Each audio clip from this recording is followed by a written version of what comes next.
Ako ay kakatok sa inyong bahay at aking iaalok na patugtugin para bang tambol at tamburin na maririnig mo na parang pambatang karulin. Sa lansangan, dama mo na ang alamigan, lalo na pagsakay ka ng jeep at nasa unahan. Sabay mo maaalala ang mga nagdaan, kay bilis talaga ng araw o Pasko na naman. Araw ng kasiyahan, nating paghandaan, mag-ipon na ng maaga para bago na naman ang mga kasuotan na pangrampa na naman. At sa tambayan, kainan at inuman na naman. Pero huwag kalimutan ang tanging dahilan na ang Pasko ay dahil pinanganak ang may kapal na sumusubaybay sa atin mapaaraw o gabi. Walang sawang magpatawad sa ating mga pagkakamali.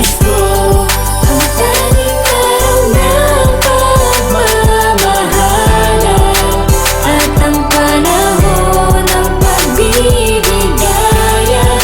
Sa pagpasok ng taon ay dapat salubungin na masasaya mga Anak gumising oras ng simbang gabi. Ngayon na tayo na't magsama at kalimutan na muli ngayon mga kaaway at kalaban at dinadamdam na sama ng loob. Dahil nga Pasko na naman at tayo magkwentuhan at magsalo-salo sa handaan. At sana'y buong pamilya ay buo sa ating tahanan. Di ba't kay sarap naman na muli mo mahagan ang iyong mahal sa buhay na palagi andyan dyan para sa'yo. Umaruman o bumagyo, nagpapatibay at si Kristo sigurado na sa'yo ay aalanay. At ngayon malapit na ang masayang bagong taon. Huwag kalimutan maglista ng inyong resolusyon. Magpapabago para sa ikabuti ng iyong sarili at salbungin ng positibo. At ikaw ay nawiwili na harapin bawat pagsubok na sa'yo magdadaan. Pagkat ang buhay natin sa mundo'y nag-iisa lang, kapayapaan.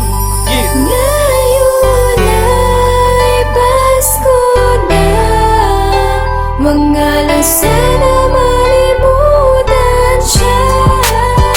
At sa darating na bagong taon, wag mo nang hintayin, sabay-sabay tumalos.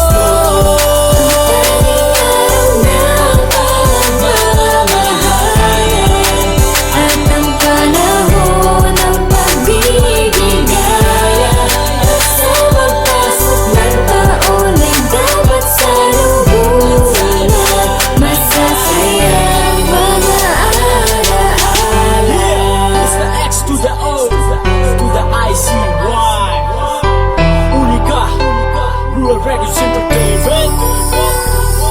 Yo, check out the website at www.uranmusic.tk.